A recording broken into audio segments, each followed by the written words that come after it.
l'apôtre visionnaire de l'église Cité de Refuge du Nzengu depuis Dallas que nous tournons cette émission en complicité du pasteur Alfred Nzonzou, du pasteur Claude Kabbalah et de l'ancien Anissé Bichodora. Mesdames et messieurs, vous comprenez que nous changeons le décor aujourd'hui. Nous sommes dans une église, une grande église de la place Cité de Refuge, située à Kitamu, précisément sur l'avenue Louadi. Aujourd'hui, nous recevons un homme de Dieu. Avec ce dernier, nous parlons sur l'apport de l'église à sa nation, la vie de l'église du Christ actuellement. Comment se porte l'église du Christ? Et puis, le ministère pastoral auprès de Pygmée. Le Pygmée que nous appelons très souvent Battua. Mesdames et messieurs, bienvenue dans ce magazine 3 quarts d'heure pour convaincre. Il est certes que nous recevons très souvent des politiciens, mais vous devez savoir que nous vous rappelons encore que c'est un magazine à caractère socio-politique. Mesdames et messieurs, soyez le bienvenu. Pasteur Médard Bokangu, j'ai bien prononcé? Médard Bokangu Wissola. Ok, pasteur Médard Bokangu Wissola. Tout à fait. Je peux vous dire le sabo. Yes, nous avons combat. Comment vous allez? Très bien, merci. Vous êtes pasteur, vous résidez en Bandaka, vous avez un ministère auprès de Pygmée. C'est quoi? Oui, nous avons un ministère pastoral auprès de Pygmée. Ça, c'est la vision, le fardeau que le Seigneur nous a mis à cœur pour atteindre les non-atteints. Vous savez, le Pygmée, depuis l'histoire et même présentement, nous voyons combien ils sont marginalisés. C'est un peuple, naturellement, qu'on appelle de fois des sous-hommes. Je crois que vous le connaissez bien que moi. Et il est aussi difficile que les hommes de Dieu aillent en forêt dans les conditions où ils se trouvent là-bas pour les atteindre par l'évangile. Mais nous, on a eu cette grâce, on a eu ce fardeau, on a eu cette vision de la part du Seigneur. Voilà, on l'accomplit. Ce ministère existait, ça fait combien de temps que le ministère existe? C'est depuis 2003, alors qu'on séjournait à l'étranger, bien sûr. Suite à des circonstances de la vie, on est sorti du pays depuis un bon bout de temps. Et à partir de 2003, après avoir suivi certaines formations théologiques à l'étranger, nous nous sommes dit, avec le fardeau que le Seigneur nous met à cœur, avec la vision que nous avons réussi d'atteindre les non-atteints, nous nous sommes dit, bon, on doit rentrer au pays et précisément en Bandaka. Donc là, on s'est trouvé à Lomé, en République du Togo. Donc c'était pas facile. Et voilà même pourquoi aujourd'hui ça suscite la curiosité de gens. Vous qui étiez sortis, comment expliquez-vous que vous devriez encore rentrer jusqu'en forêt là-bas chercher le Pygmée? Vous savez, quand Dieu vous appelle, il vous donne la vision, on ne consulte pas la chair. C'est ça ce qui a été fait. Et nous voyons maintenant, ça c'est le couronnement d'un travail, n'est-ce pas, assidu. Un travail assidu, un travail dans le Seigneur. Et voilà, les fruits sont là. Au poste pastoral auprès de Pygmée, comment est-ce que vous procédez à aborder les Pygmées? Oui. Ils sont des frères compréhensifs. Je vous assure. Vous savez, le Pygmée, c'est tout un peuple. Par là, un peuple doit avoir sa culture, langue, de mœurs et des habitudes. Alors, c'est pas facile. Une fois, quand nous sommes allés pour la toute première fois, et on avait des difficultés de les approcher par l'évangile, puisque les Pygmées vivent au quotidien. Vous allez en forêt, vous les trouvez que bon, dans un village ou dans un campement, ils se trouvent, ils sont déjà entrés en forêt puisqu'ils vivent au quotidien. Ils vivent de la chasse, de la cueillette, de la pêche. Et quand ils entrent comme ça, ils ne reviennent que le soir, la nuit. Alors, quelles sont les stratégies, les techniques d'évangélisation qu'il fallait employer en ce temps-là pour, n'est-ce pas, le regrouper? On va soit vers, n'est-ce pas, un chef coutumier. Il y a des plateformes là-bas auxquelles les plateformes peuvent rencontrer leurs responsables pour les rassembler. Donc, on s'approche d'un chef coutumier, ou soit le responsable, n'est-ce pas, du village, et on s'annonce, je suis venu, bon, j'ai un message de l'évangile pour les saluts des âmes. Et alors, je voudrais rencontrer le Pygmée.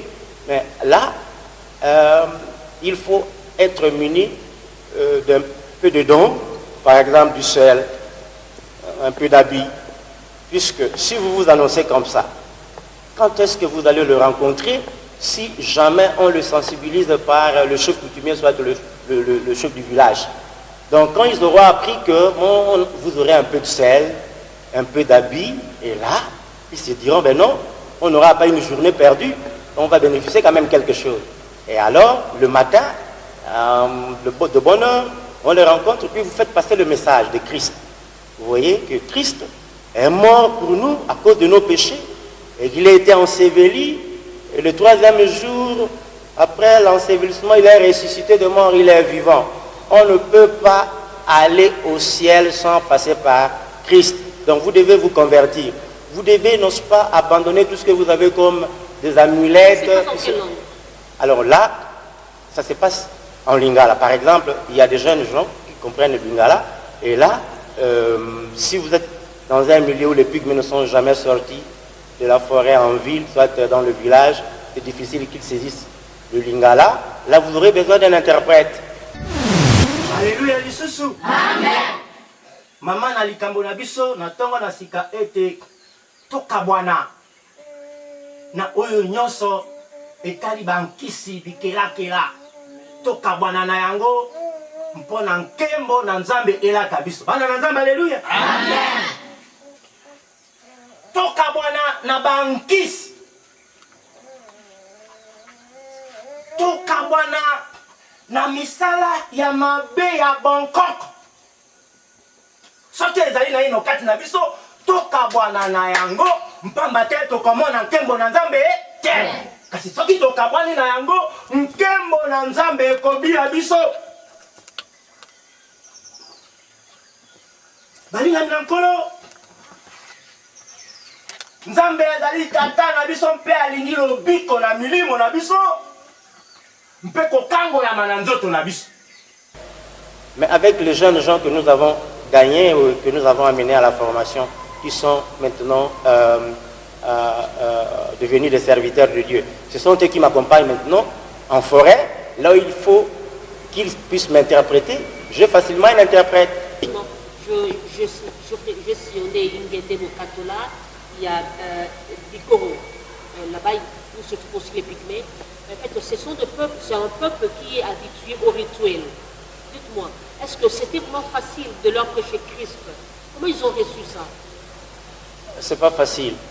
Donc, je crois que vous aurez même les témoignages Ce sont des gros féticheurs. Tout à fait. Ils sont des animistes. Les pygmées sont des animistes.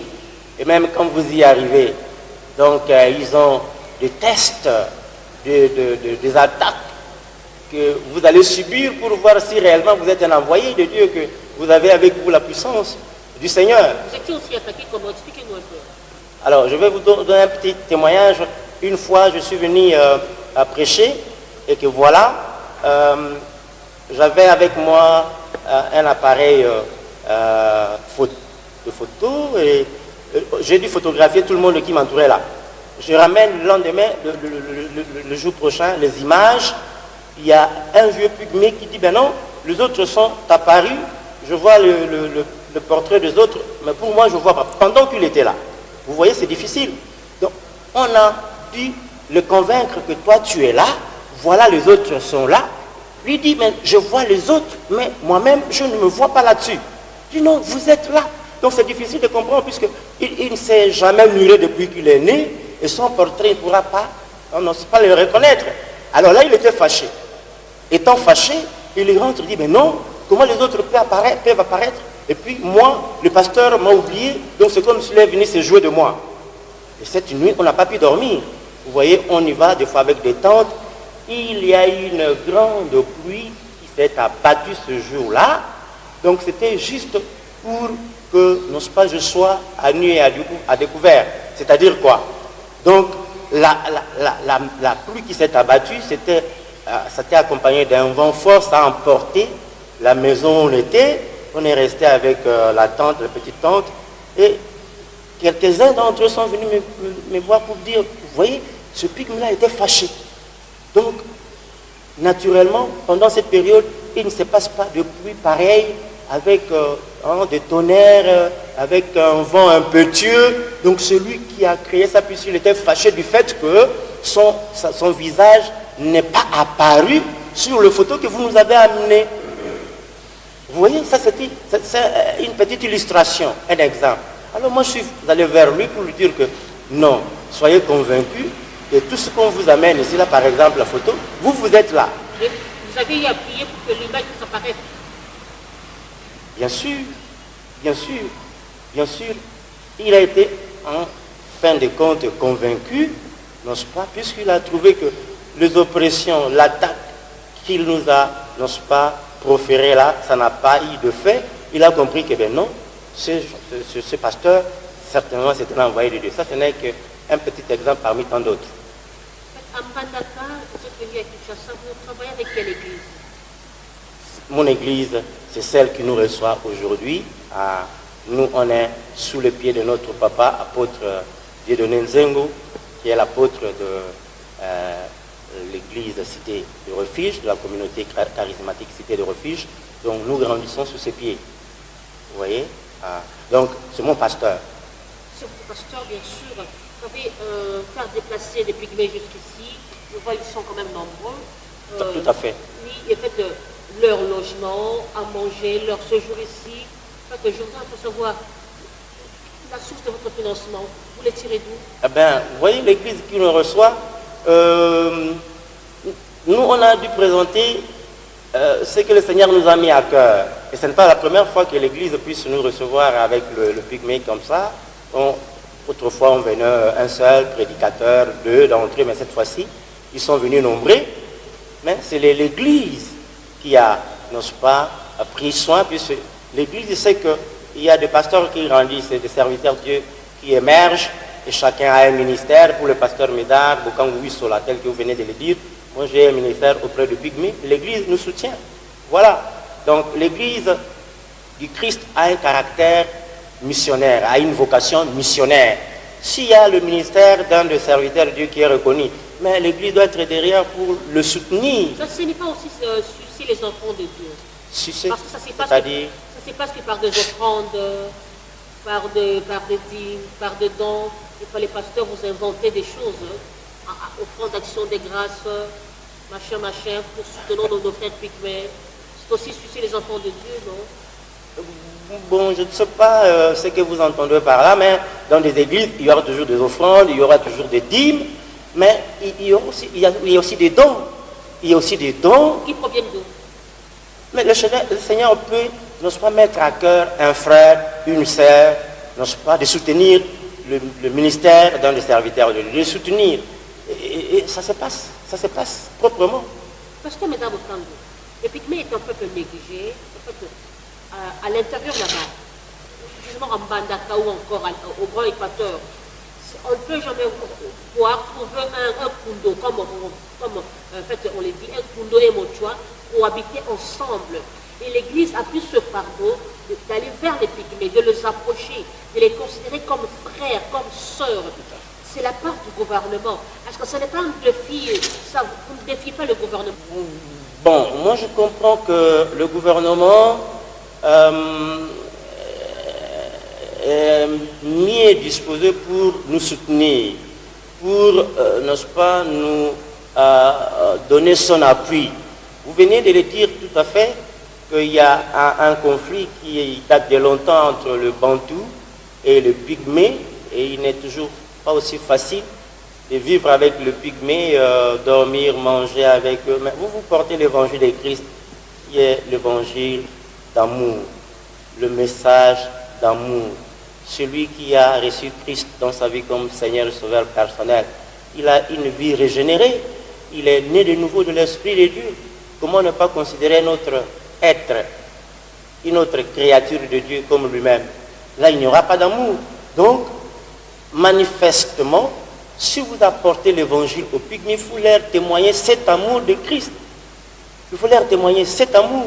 Et quand on est en Christ, on devient une nouvelle créature, mais que ce soit le pygmée, que ce soit le bantou, que ce soit une autre race qui a reçu Jésus. Nous sommes un dans le Seigneur. Il n'y aurait pas cette discrimination, ils n'auront pas des rejets tels que vous venez de le dire là. Alors, il y a un aspect que vous avez épinglé au sujet du gouvernement, son soutien. Moi, je crois que ça vaut la peine que le gouvernement puisse nous soutenir. Puisque ce que nous faisons là... Avez-vous écrit, rédigé de lettres, demandé de l'aide auprès du gouvernement? On ne l'a pas encore fait, mais pendant nos rassemblements en Bandaka, je crois, on a eu à lancer, de voix, on a eu aussi la voix pour que le gouvernement nous vienne en aide, surtout pour ce peuple, le peuple autochtone. Ils ont des enfants, ils ont des familles, et ils n'accèdent pas facilement, n'osent pas à l'école, à la formation, puisque ils sont dépourvus de fournitures scolaires, le minéral, contribution de parents. Ouais, mais ça, c'est une mer à boire pour le pygmée. Alors, si le gouvernement, bien sûr, peut venir en aide, puisqu'il y a le concret, il y a l'œuvre qui est déjà là, de façon palpable, de façon concrète. Mais je trouve qu'il est opportun que le gouvernement puisse nous soutenir. En fait, c'est aussi une question que je voudrais poser. Quand même vous l'avez déjà commencé, vous l'avez déjà épinglé. En fait, votre ministère, le ministère pastoral auprès des pygmées, se limite à l'évangélisation ou vous allez même jusqu'à l'éducation. Parce que, en tout cas, sur 100%, 90% sont des analphabètes. Madame la journaliste, ça c'est une question pertinente. Nous faisons un travail de fond. On va en forêt évangéliser le pygmée. Ceux qui savent lire et écrire dans un premier temps, on les amène pour la formation biblique. Si nous avons une institution théologique, une institution biblique que nous dirigeons, donc là, pour les affermissements, et faire en sorte que par la grâce de Dieu qui est en eux, le Seigneur puisse aussi les élever en tant que serviteurs, tels que vous allez voir quelques-uns d'entre eux défiler là. Mais en dehors de ça, dans nos actions en forêt, ou soit dans les implantations que nous faisons, puisqu'il y a évangélisation, l'évangélisation sous-entend aussi l'implantation. Alors là, dans des sites où nous évangélisons le pygmée, il y a soit un centre d'alphabétisation, il y a eu des écoles de foi qui sont en progression, mais les structures doivent être appuyées par, n'est-ce pas, le gouvernement, mais on a déjà commencé à le faire, puisque là où nous sommes sur place en Bandaka, nous avons une école primaire, n'est-ce pas, qui est en train d'œuvrer normalement, et les enfants, tout comme pygmées, ils viennent. Il y a même une école secondaire qui est dans sa première promotion cette année-ci. Là, on a fait 50% de réussite aux examens d'État. Donc là, nous voyons que ceux qui nous entourent sont quand même sensibles, mais nous voudrions que ça puisse s'élargir. Donc, on prend toutes les dispositions, puisque l'évangile marche toujours avec le social. Donc, on prêche l'évangile pour le salut des âmes. Mais qu'en est-il pour l'ère sociale? Ils doivent évoluer comme des enfants normaux de Bantou. Voilà ce que nous faisons. Pasteur Médard, bientôt nous allons même le second sujet. Par rapport toujours aux questions de pygmées, dites-nous un peu, est-ce que vous les conscientisez aussi à embrasser le monde politique? Parce que certains d'entre eux peuvent aussi devenir politiciens. Bon, là, je m'abstiens. Ils n'ont pas aussi le souci un jour de postuler comme député. Je m'abstiens. Je connais un suppléant, un député provincial pygmée, là-bas en Bandaka. Il est le suppléant du feu, José Bankita.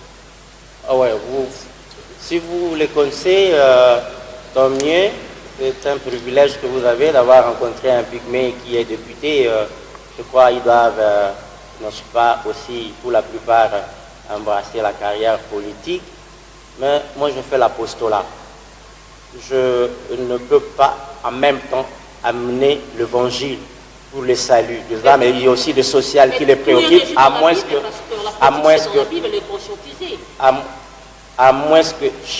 chacun d'eux, l'un d'eux, puisse avoir une conviction. Là, il est libre. Mais moi, en tant que pasteur, dire au pygmée, bon, voilà, vous allez embrasser la carrière politique, ce serait peut-être dévier la mission à laquelle le Seigneur nous a assigné. Vous voyez? Ils sont venus ici à Kinshasa faire quoi? Ils sont venus ici à Kinshasa pour animer un séminaire. Vous voyez, un séminaire dont le thème est intitulé « Le fardeau de la mission jusqu'aux extrémités ». Vous voyez, le Seigneur Jésus, dans l'Église, n'est-ce pas, dans son Église, il a donné, n'est-ce pas, cet ordre suprême. Allez, faites de toutes les nations des disciples, baptisez-les au nom du Père, du Fils et du Saint-Esprit, et enseignez-leur à observer tout ce que je vous ai prescrit. Je suis avec vous jusqu'à la fin du temps. Vous voyez, ça c'est un ordre suprême, ça c'est une commission que le Seigneur donne à tout celui qui est né de nouveau de l'Esprit de Dieu, à tout celui qui reçoit Jésus comme Seigneur et Sauveur personnel, il est appelé à missionner. Mais il a ajouté pour dire que non, vous recevrez une puissance. Pour que cette mission s'accomplisse, il faudrait qu'on soit, n'est-ce pas, revêtu de la puissance, qu'on soit revêtu du Saint-Esprit.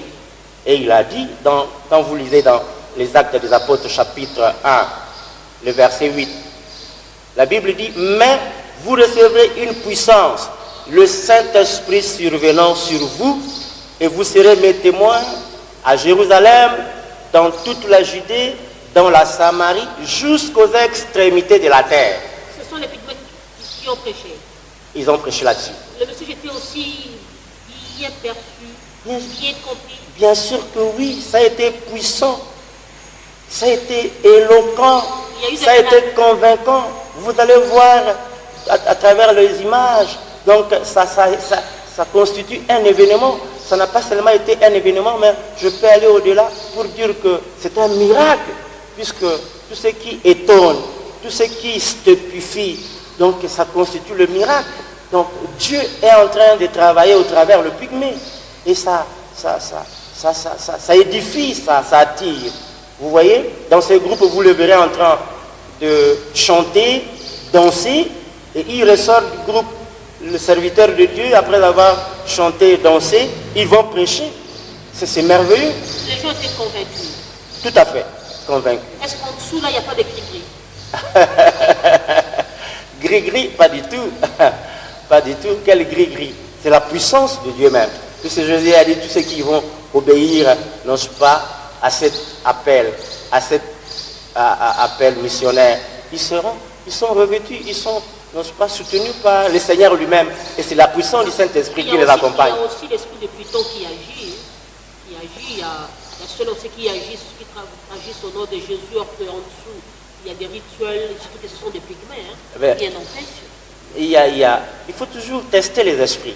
Vous voyez, nous sommes dans un milieu, c'est comme l'apôtre Paul, après être converti, après avoir reçu le Seigneur, il a travaillé dans l'Asie mineure pendant un bon bout de temps. Il s'est dit, ben non, écoutez, j'ai un ministère qu'il faut aller présenter auprès des apôtres. Alors il est descendu à Jérusalem, à la rencontre de Pierre et les autres qui étaient des piliers, pour qu'ils approuvent son ministère. Alors ces derniers, on y allait tester. On les a écoutés, on l'a écouté, et il les a convaincus. C'est ainsi que, n'est-ce pas, il a remporté une main de collaboration. Une main de collaboration. C'est peut-être, c'est ce que nous sommes en train de faire là. Moi, je suis sorti d'une église qui nous reçoit dans ces cadres, et mon ministère a été reconnu par l'église, donc je suis allé, maintenant, je suis allé missionner, et le fruit de notre apostolat est là, et quand vous dites gris-gris, vous dites, ben non, des amulettes, et puis c'est un milieu de pygmées, vous pouvez bien penser à cela, mais tester les esprits. Pourquoi il y a le discernement? Il y a le discernement des esprits. Veuillez voir ici, c'est l'esprit de Dieu, l'esprit de Christ, le Saint-Esprit qui agit en eux, ou alors c'est un esprit de Python. Mais non, je ne crois pas. Je ne crois pas. Il y a encore une seconde question avant, parce qu'on vous fait de signe, avant d'entamer le second sujet. Allez-y. Est-ce que le pygmée que vous encadrez aujourd'hui n'est pas pour vous un moyen pour vous enrichir? Non, peut-être que les gens du monde peuvent croire ainsi, mais ils sont là, ils auront à demander, ils auront à donner témoignage. Ils vont vous donner témoignage. Au contraire, mon épouse et moi, à partir du ministère que le Seigneur nous a donné, on se dit toujours que tout ce que le Seigneur nous dispose, nous devons le mettre, non pas, pour son œuvre. Et là où nous sommes, il y a des initiatives, le chant, élevage, et ça, au bénéfice pour les encourager. Comment peuvent-ils expérimenter la main de Dieu? Comment peuvent-ils expérimenter la bénédiction de Dieu si eux-mêmes n'osent pas mis à l'œuvre? Il y a l'un d'eux, lors de notre évangile, il a dit, puisqu'on les persuadait, n'osent pas de donner leur vie à Christ, et on confirmait qu'une fois vous donnez votre vie à Christ, vous serez comme nous. Merci, pasteur. Pasteur, on n'a plus à ce temps. Merci. Comment se porte l'Église du Christ actuellement? Mais l'Église de Christ, je dois dire qu'elle se porte bien. Elle se porte bien, puisque l'Église est en train de missionner. Il y a des missionnaires qui vont partout prêcher la bonne nouvelle. Il y a des implantations, il y a des églises par-ci, par-là. L'Église n'a pas oublié son rôle actuellement. Lesquels elle a oublié? Aujourd'hui, nous constatons que les pasteurs se sont plus attachés aux choses de ce monde. Les pasteurs veulent se comporter comme les grands de ce monde. L'évangile n'est plus encore bien prêché. Je ne peux pas partager totalement avec vous ce point de vue, vous m'excuserez. La Bible dit, celui qui marche pour l'évangile vivra par l'évangile. Il y a des promesses. La parole de Dieu, hein. Pardon? Plusieurs ont dévié la parole de Dieu. Ils prêchent derrière. En dessous, il y a des fétiches, il y a des gris-gris. Ce sont plus, en fait, ils sont allés se cacher dans de loges aujourd'hui. Vous avez le privilège de le démasquer. Veuillez le démasquer. Ce qui est vrai, madame la journaliste, c'est que dans le lot de ce qu'on espère avoir, n'est-ce pas, du bien, il ne manque toujours pas de mauvais éléments. Mais s'il y a des mauvais éléments, si une fois peut-être que vous les avez décelés, vous n'allez pas généraliser. Vous n'allez pas généraliser. Et alors, que faire pour les dénicher? Parce qu'ils sont là en train de dévier les enfants de Dieu, le peuple de Dieu. Mais vous êtes journaliste. Vous n'avez qu'à descendre vers tous ces gens-là et puis comprendre que celui-ci est dans la déviation, celui-ci est dans le bon. Vous, les pasteurs, c'est votre travail d'évangéliser, de ramener le peuple de Dieu sur le bon chemin. Tout à fait. Allez aussi vers ces gens-là qui ont dévié la parole de Dieu. Le problème maintenant, c'est lequel? Non, on ne peut pas faire la police du ministère des autres, mais moi je crois que ça vous revient aussi à vous, dans votre rôle en tant que journaliste, de descendre, puis quand vous avez peut-être déniché un faux, et puis vous l'exposez. Donc, et aussi, par rapport à ceux qui font bien, c'est à vous maintenant aussi de faire montre aux yeux de tout le monde que celui-ci, ceux-ci font bien. C'est votre rôle, vous qui avez l'Esprit de Dieu, vous qui avez reçu mandat de la part de Dieu. Chacun fait son travail, pasteur. Tout à fait. Le cadre qui nous reçoit maintenant, le pasteur, moi je viens de l'Équateur, je viens de la forêt équatoriale. Vous voyez, je peux avoir tous les moyens réunis pour... C'est à vous maintenant, si vous trouvez que ce que nous faisons vous intéresse, vous allez maintenant multiplier les actions pour que ceux qui n'ont pas encore découvert ce que nous faisons ici là, et qu'ils puissent découvrir pour leur édification, et que des fois pour ceux qui ne sont pas convertis, qu'ils se convertissent. Donc c'est un travail, la mission n'est pas pour un seul individu. Donc ça c'est un travail collégial, donc c'est un travail en synergie. Donc nous devons nous mettre ensemble pour réussir. Voilà ma chère journaliste. Pasteur, en 2 minutes, quel est l'apport d'une église à sa nation? Oui, ça c'est une question. Aujourd'hui, vous les serviteurs de Dieu, face à la crise socio-économique, à la crise politique, c'est une question. Il y a même un verset qui dit ceci: quand le fondement est écroulé, que fait le juste? Le juste se tient pour proclamer, annoncer la justice, premièrement. Le juste par l'annonciation de la justice, de la bonne nouvelle, et alors ceux qui vont écouter, ceux qui vont entendre, vont, n'est-ce pas, se convertir, puisqu'il serait aberrant. Le juste proclame la justice, les gens sont convertis, ils vivent un seul amour, une seule, n'est-ce pas, parole du Seigneur, un seul esprit, qui est maintenant la discorde.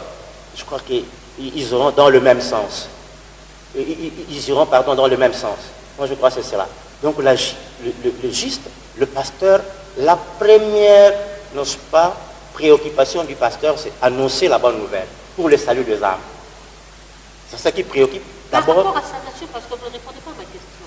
Par rapport à sa nation. Mais il est aussi un prédicateur, un pasteur, un serviteur de Dieu.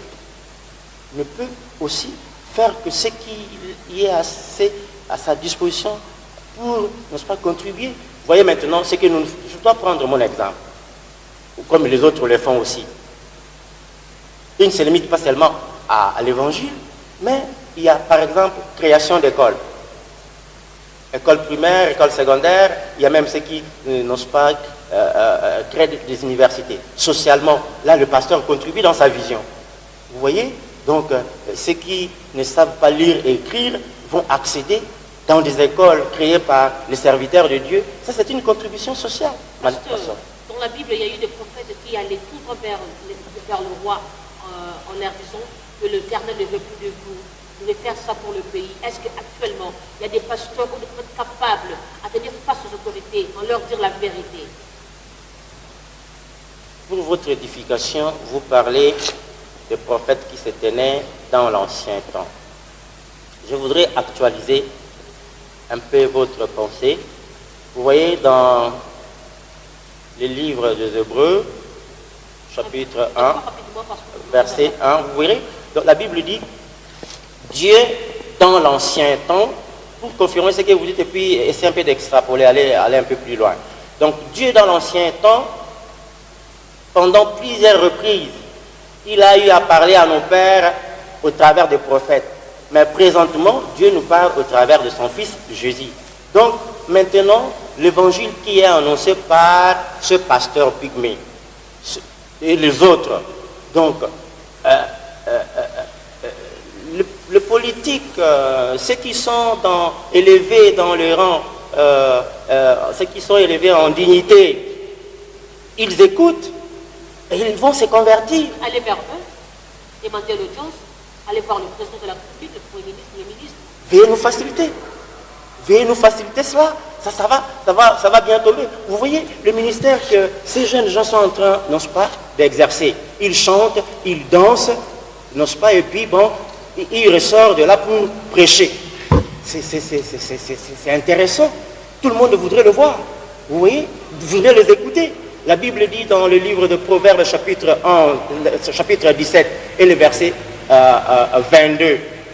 La Bible dit, un cœur joyeux est un bon remède. Tout ce qu'ils font là, c'est pour réjouir le cœur. Merci, pasteur. Et tous ceux qui vont les écouter, ma soeur, c'est pour qu'ils se convertissent, ils voient que maintenant, Dieu est en train de travailler, Dieu est en train d'agir. Si on avait un cœur endurci, carrément, par la puissance de la parole de Dieu qui sort de leur bouche, on sera converti. Il faut parler comme un prêtre là. Mesdames et messieurs, merci beaucoup, madame. Nous laissons le temps de suivre cette exhortation par un pasteur pygmée. C'est le pasteur Joël Bokosa. Joël Bokosa. balingami kati na kolo bandeko nyonso oyo bazali kolanda biso na kati na plateau topesi bino mbote na kombo na Yesu Masia. Balingami kati na kolo tolingi tokabola pensée du jour na biso na mokolo na lelo mpo na likambo oyo etali etinda.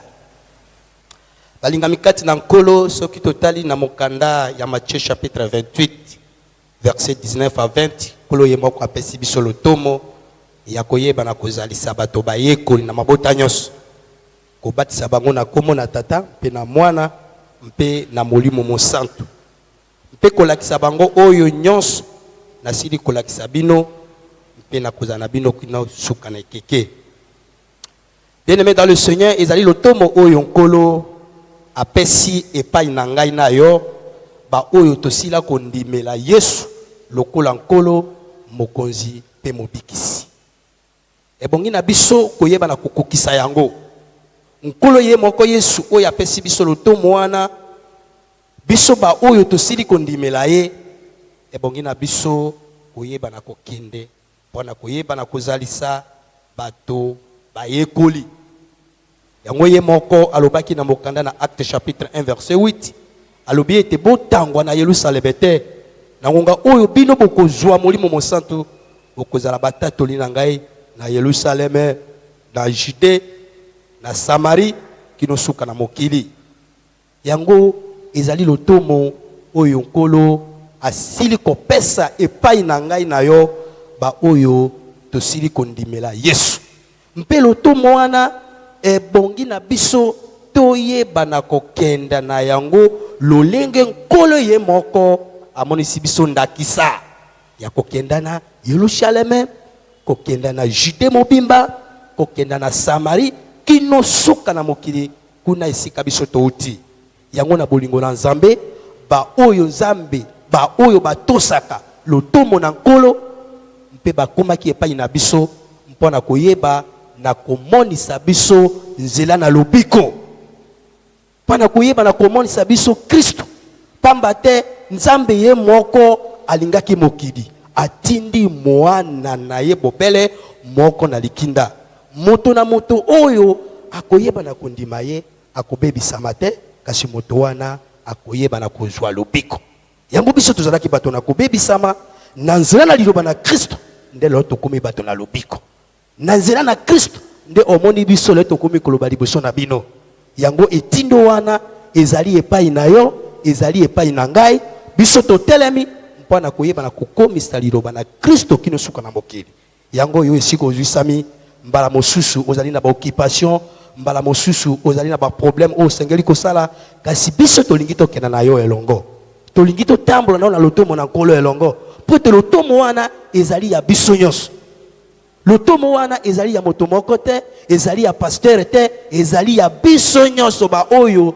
tosila kondimela Yesu lokola nkolo pe mokonzi pe mobikisi pamba te makomi ezali koyebisa biso ete lokola tata atindi ngai ngai pe natindi biso nyonso esika tozali batindami bien-aimé dans le Seigneur nazali koyebisa yo lokola mwana na Nzambe na likanisi tozali kokabula mpo na etindo wana ezali mpo na biso nyonso etindo wana ezali na ngai pe epai na yo mbala mosusu lolenge nalobaki ete okoki kozala na makambo na yo kasi biso tolingi tokenda na yo elongo okoki kosunga biso na bamoyen na yo na bilamba oyo mbala mosusu bolataka yango te na bakambo nyonso oyo ozali komona ete ekoki kotouche yo kati na motema ete osoutenir evre Nzambe ebongi na biso koyeba na kozala nsima na biso mpo na evre oyo ekenda liboso yango balingami kati na nkolo esika ozali koyoka ngai esika ozali komona ngai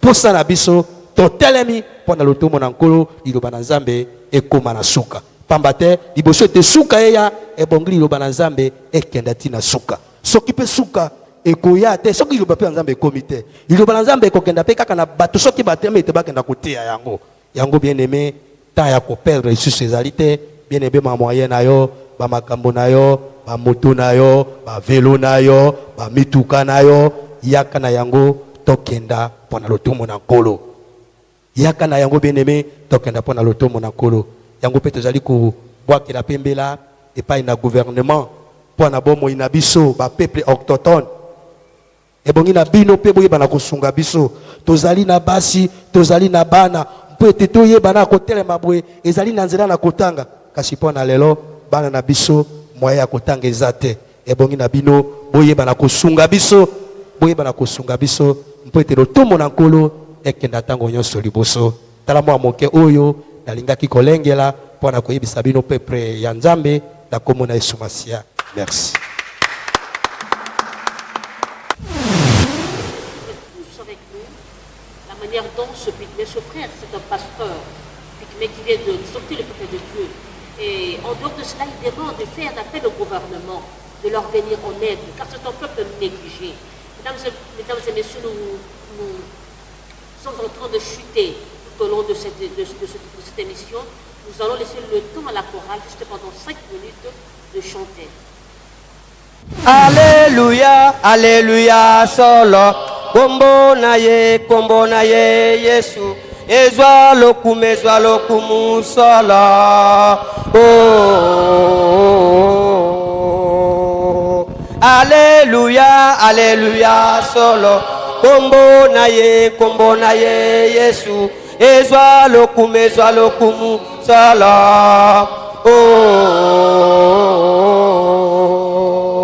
O kakangonga eko beta ngila. Alléluia, Alléluia, solo. Kombo na ye Yesu. Ezwa lokumu sala. Esengo nkolo ye sakumama eleluyo.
Satan amekaki Yesu epeta boko kanya.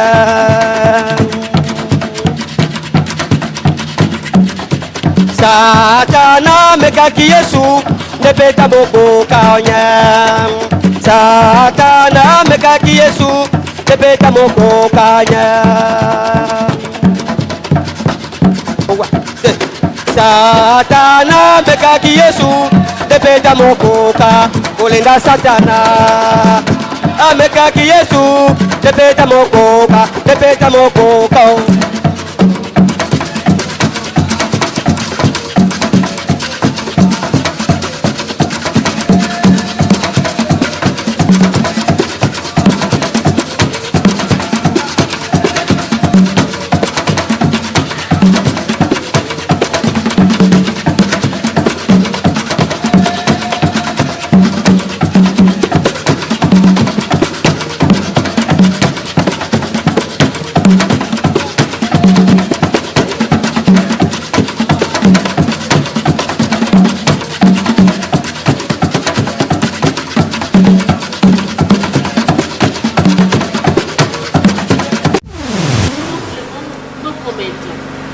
C'est ton peuple qui a besoin d'un soutien pour Bazabat, pour la Granaïo. Parce que nous sommes arrivés à la fin de notre mission. Regardez la caméra, adressez-vous au public qui vous suit, ainsi qu'au gouvernement pour le soutien de ce peuple. Merci beaucoup, madame. Vous venez de le dire. Les Britanniques disent no comment.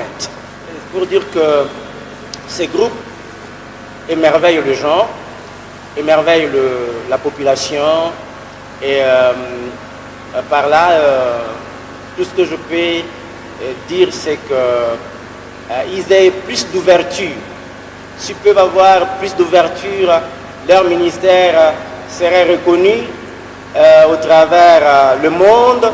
Et ils sont là, sujet de bénédiction pour les autres. Ils édifient, n'est-ce pas, le corps du Christ et même tout le monde.